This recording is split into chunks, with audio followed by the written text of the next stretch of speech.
Vă salut! Bine ați venit pe canalul meu de YouTube. Numele este Vladimir și astăzi o să vă prezint niște scule mai diferite decât cele cu care v-am obișnuit de obicei. Și anume niște scule second hand. Nu că n-aș fi avut și alte scule second hand din ce v-am prezentat, doar că e vorba de niște scule second hand mult mai vechi. Vorbim de niște scule din anul 2005-2007. Acestea două se pot considera ca și un set. Este vorba de modelul GSR 10,8 volți, care este de fapt tot de 12 volți. Am să vă și arăt. Deci acesta este modelul de 10,8 volți. Aceasta este bateria de 12 volți.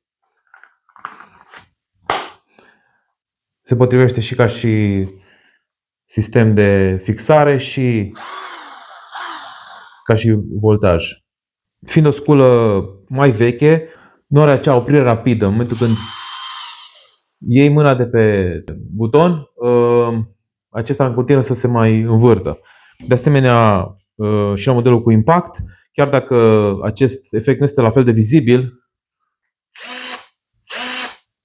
el are totuși un timp care se oprește, nu se oprește chiar imediat. Lucrez cu ea, se simte un pic chestia asta.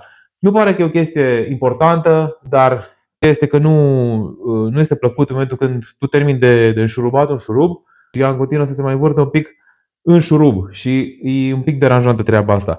Dar cred că e o chestie de obișnuință până la urmă. Ideea este că aceste scule sunt ambele pe perii, chiar dacă este modelul profesional de la Bosch. Bun. Și modelul cu impact GDR 10,8 volți Li este modelul de 100 de... Modelul acesta, din câte mi-am amintesc, are 100 Nm. E foarte slab pentru 100 Nm. Nu cred că sunt reale acești 100 Nm. Și am zis, hai să facem totuși, dacă tot e un canal care testez cumva scule, deși nu se pune problema de a testa scule astea, sunt niște scule, zic eu, pentru niște operațiuni foarte finuțe. Sunt destul de precise. Asta mi-a plăcut și dacă vrei să lucrezi, de exemplu, chestii de finețe sau de precizie cumva, te ajută o sculă care nu are așa mare forță. Pentru că, mai ales dacă vorbim de impact, că hai să zicem că la cea cu mandrină normală și cu ambreiajul acesta reglabil, o să setezi la o anumită putere de strângere și n-ai surprize. Dar la impact, dacă nu ești atent, poți să foarfeci șurubul, filetul. Și atunci un impact mai slăbuț ar putea funcționa și în cazuri de genul ăsta. Bineînțeles că și impacturile mai puternice au viteza 1, se pot seta, au apăsare de buton mai finuță, mai așa, dar toate astea simți așa că ești mai în control când lucrezi pe chestii care sunt înfiletate, zicem, în plastic, electronice sau mai știu eu ce. Bineînțeles și la mobilă, mai ales când montezi mobilă și ai acele șuruburi foarte micuțe de 2,5 ori 100 ori 15 sau 2,5 ori 16, 2,5 ori 18, șuruburi care sunt sub 20 de milimetri lungime, nu te deranjează că merge mai încet. Chiar o să și încercăm să vedem cam cum se mișcă pe astfel de șuruburi. Aici am un PZ care nici măcar nu este de impact, dar la cât e de slab, nici nu contează.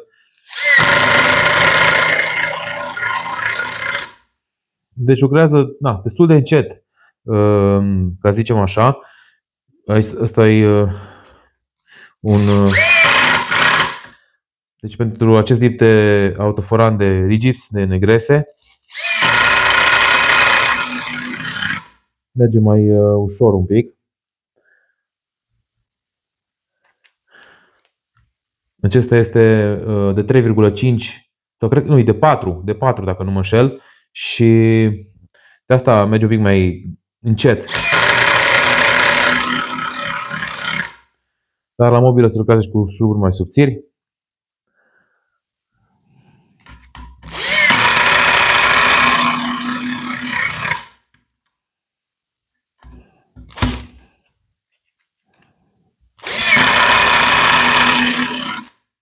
Okay?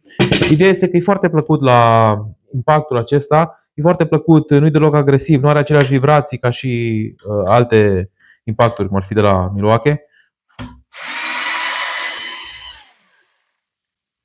Specific că niciunul dintre ele nu are viteze reglabile.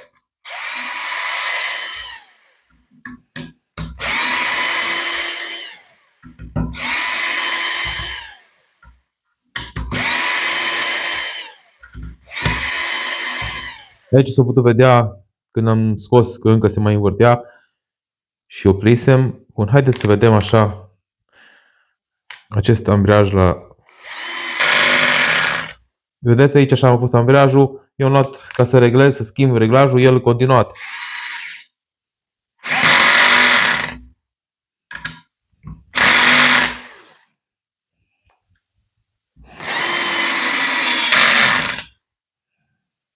Ați văzut? Nu se oprește deloc.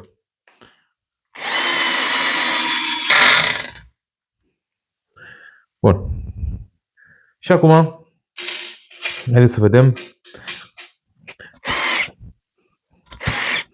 care este mai rapid dintre acestea două. Un șurub de 5 ori 80.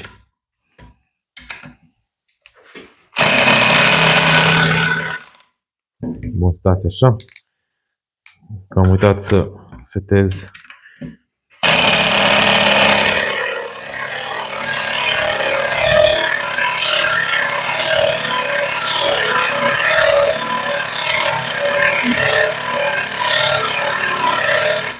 Acest impact este foarte slab. De dragul încercării, am să pun și aceste, să încerc și cu aceste șuruburi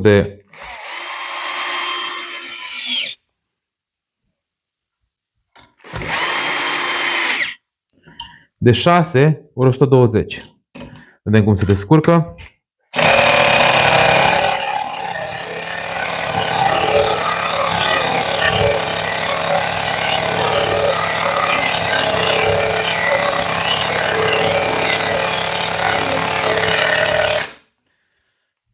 Deci nu are forță nici acesta să-l bage până în capăt.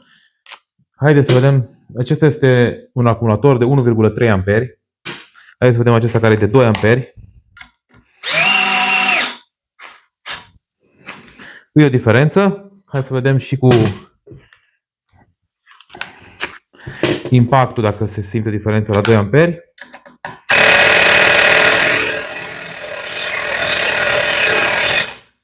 Din păcate nu are forță. Acum el este folosit, nu știu cât de mult l-a afectat treaba asta. Hai să văd dacă acest șurub pot să-l bag cu mașina de șurubat.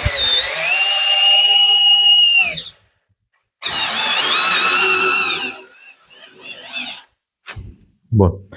Deci, cam așa se descurcă sculele astea. Am vrut numai așa ca să vedem cât de mult pot. Azi dacă și scoate. Nu prea. Mai greu cu un pic de ajutor.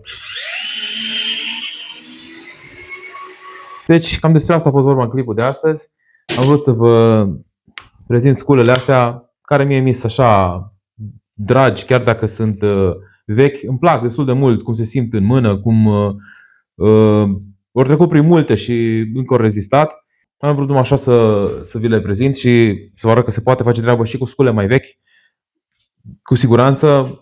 Nici nu știu dacă clar ar fi acum la prețul care sunt aceste scule vechi.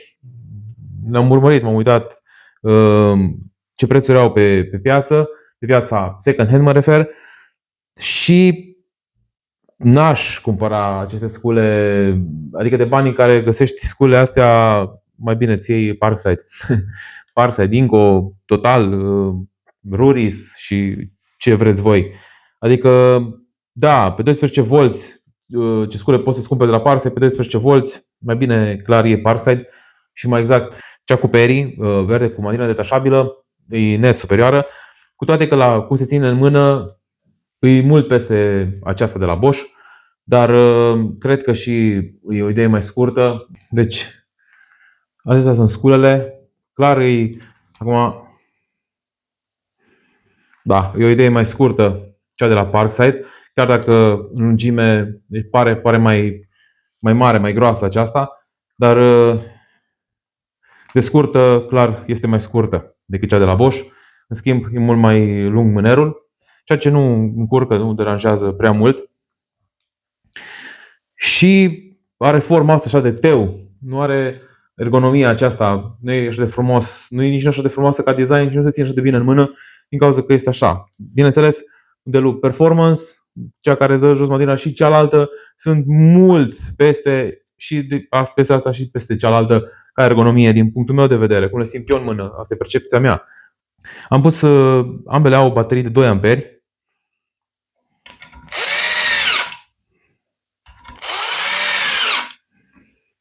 Bun. Asta e în viteza a doua, deși ar trebui să pun în viteza 1, pentru că la cât de repede cred că asta în viteza 1 se învârte mai repede decât asta în viteza a doua.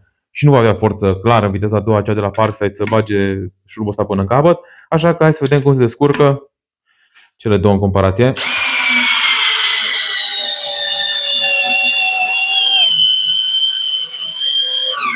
Da, nu vine să cred. Nu mă așteptam la treaba asta, chiar nu mă așteptam. Am avut impresia că cea de la Parkside merge mai repede în viteza a doua, viteza întâia.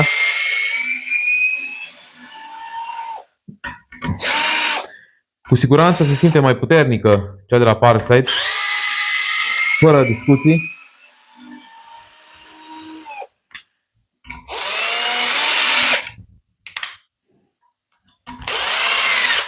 Așa că am să încerc și în viteza a doua să vedem cum merge.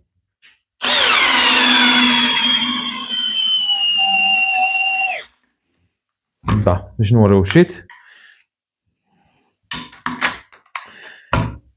Acum, ca să și stabilim care e mai puternică, am să iau niște șuruburi de 8 ori 100.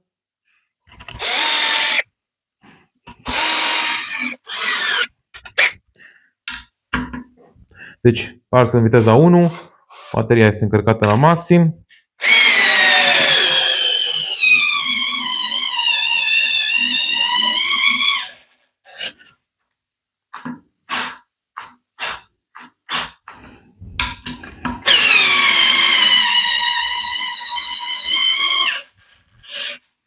Deci, asta am vrut să vă arăt. În încheiere, vreau să vă mulțumesc că m-ați urmărit. Dacă v-a plăcut conținutul meu, puteți da un like, un subscribe și clopoțelul pentru a fi notificați cu ce postez în continuare. Și să vă urez o zi minunată!